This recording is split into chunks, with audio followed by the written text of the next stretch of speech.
My story starts with my dad, a hardworking man who raised me alone after my mom died giving birth to me. Though I never knew her, I've seen her pictures, and my dad always said she was a good woman. I believe him. He was a good man too, someone who did his best to provide for me while managing his own convenience store. Life wasn't easy. My dad worked long hours, often running the store with just one employee to help him. I pitched in after school, sweeping and stocking shelves. Over the years, he had several employees and eventually, he hired a young Chinese woman who would later become my stepmom. For this story, I'll call her Barbara. Barbara was 26, a lot younger than my dad, who was 44 at the time. At first, she seemed nice and treated me like a younger sibling. They got married when I was 11, and for a while, things seemed fine. But after the wedding, Barbara changed. She became controlling and distant toward me, no longer treating me like her little brother. Instead, she isolated me from my dad and took over more of his life, including his business. Barbara had my dad sponsor several of her relatives from China, setting them up with small businesses like restaurants and laundromats. My dad worked himself to the bone, building these businesses for her family. It wasn't long before I started to suspect Barbara was taking advantage of him. When I was 17, my dad was diagnosed with lung cancer. He died 2 years later, leaving me heartbroken. I thought I'd inherit his store, or at least have the chance to work there, but Barbara had other plans. She had convinced my dad to leave most of his money and assets to her. She handed the store over to her cousin, cutting me out entirely. On my 18th birthday, Barbara kicked me out of the house, the home my dad had worked so hard to provide. Her excuse? "This is not a place for you. You go now. Bye-bye." She moved her new boyfriend, a shady Taiwanese man, into my dad's house. I tried to move on. I stayed with my aunt, who was kind enough to take me in while I went to college. Over time, I learned more about Barbara's life after my dad. She used his money to invest in apartment buildings, which were allegedly being used as brothels.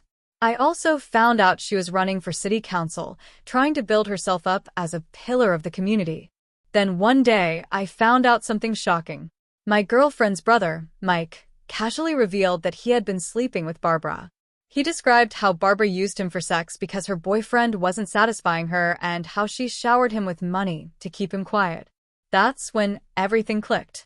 Barbara's greed, her control over my dad's legacy, and now her secret life. It all lined up. Mike, who didn't mind stirring up trouble, offered to help me get revenge. Together, we came up with a plan to bring her world crashing down.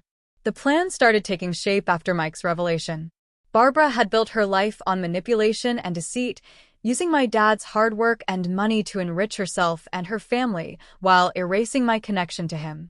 Now, she was trying to become a public figure, running for city council as a self-made woman. It was time for the truth to come out, and Mike was more than willing to help. Mike told me about his ongoing relationship with Barbara. She paid him generously to keep quiet and fulfill her needs when her boyfriend was too preoccupied playing mahjong. Their meetings often included drug use, something Mike didn't mind sharing.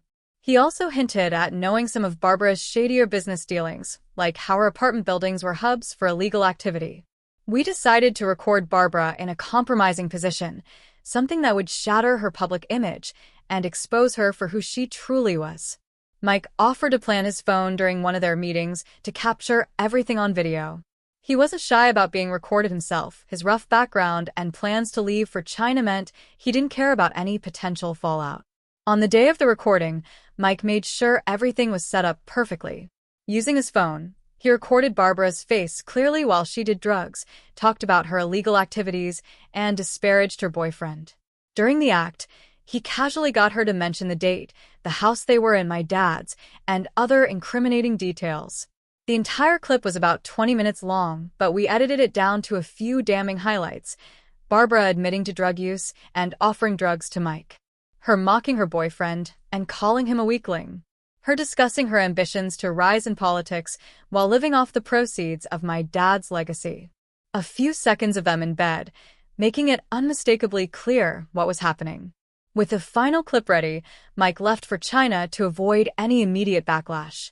I stayed behind, preparing for the next phase of our plan. Barbara's campaign was the perfect opportunity to deliver the video. She had been giving speeches at community events, playing up her image as a successful immigrant and businesswoman. One of these events was scheduled for a small hotel conference room, and it was open to the public. I decided this would be the stage for her downfall. On the day of the event, I arrived early and sat in the front row with a backpack containing a Bluetooth speaker and a small projector. I waited as the other speakers droned on, keeping an eye on Barbara as she prepared for her turn. She looked confident, smiling at the crowd and chatting with her supporters. When Barbara took the stage, she launched into her usual spiel about being a hardworking woman who built businesses and supported her community. That's when I struck. Using my phone, I connected to the speaker and started playing the video. Her voice echoed through the room, crystal clear. "Oh, God, fuck me, Mikey. Oh, God, fuck me harder." The crowd froze, stunned by what they were hearing. I hit play on the projector, and the image of Barbara doing drugs and mocking her boyfriend lit up the wall behind her. The room erupted. Some people shouted in shock. Others laughed nervously, unable to believe what they were seeing. Barbara stood frozen on stage, her face pale and her mouth open in disbelief. I let the video loop one more time for good measure.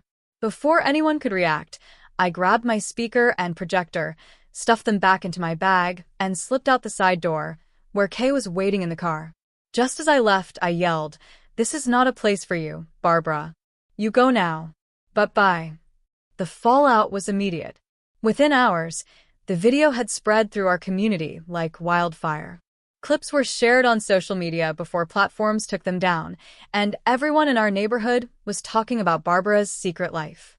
Her campaign for city council was over before it even began.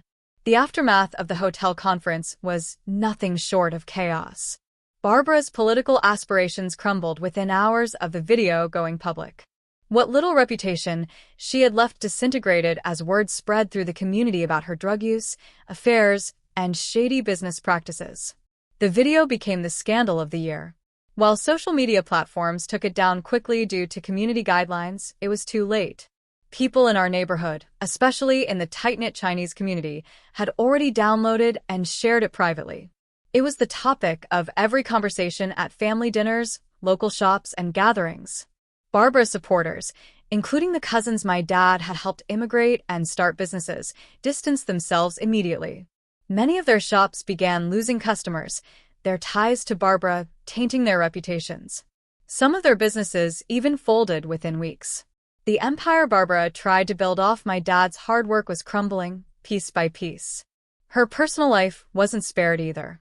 Her boyfriend, the Taiwanese mahjong enthusiast, was humiliated. Not only had Barbara cheated on him, but she did so while openly mocking him in the video. The betrayal hit him hard, and he reportedly threatened her life in a fit of rage. Barbara fled the city shortly after, leaving her once grand house, my dad's house, behind. Before she left, an anonymous tip, courtesy of me and Kay, was sent to local authorities about the illegal activities in Barbara's apartment buildings. A police investigation followed, and several of her properties were shut down, dealing another blow to her finances. The tenants involved in trafficking were arrested, and Barbara's reputation as a pillar of the community was permanently destroyed. As for the house, it eventually went into foreclosure. A new family moved in, and while I had no personal connection to them, I felt a small sense of closure, knowing that Barbara no longer profited from my dad's legacy. Meanwhile, I moved on with my life. Kay and I became engaged shortly after the event, and we decided to relocate to a bigger city where we could focus on our future. She completed her nursing degree and became a full RN, while I continued working toward my computer engineering degree. From what I heard through the grapevine, Barbara's life only got worse. She tried to rebuild in a different city, but the video followed her wherever she went. Mike, true to his word, made sure it reached the right or wrong people, sharing it with his network across the country and back in China.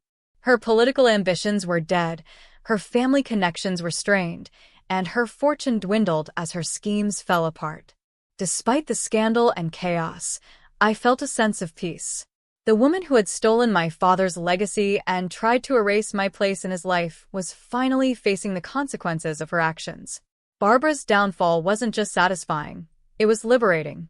For years, I carried the weight of her betrayal, watching her take over my father's legacy and push me out of the life he built.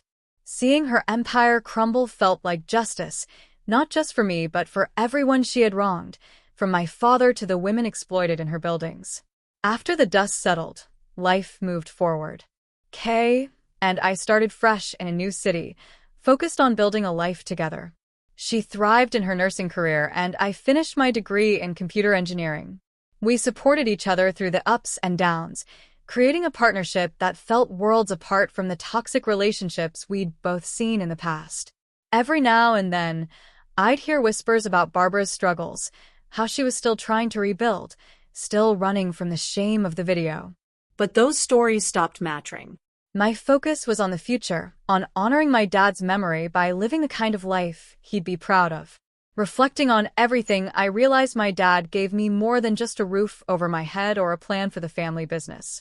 He taught me resilience, the importance of standing up for what's right, and the value of hard work. Those lessons stayed with me, guiding me through the challenges Barbara left behind. To anyone who's ever felt powerless against someone who wronged you, know this: you don't have to let them win. Justice, whether it's quiet or loud, has a way of finding its mark. Thanks for reading my story. If you found it meaningful or just plain entertaining, consider following my channel for more stories and reflections. Let's keep sharing, learning, and growing together.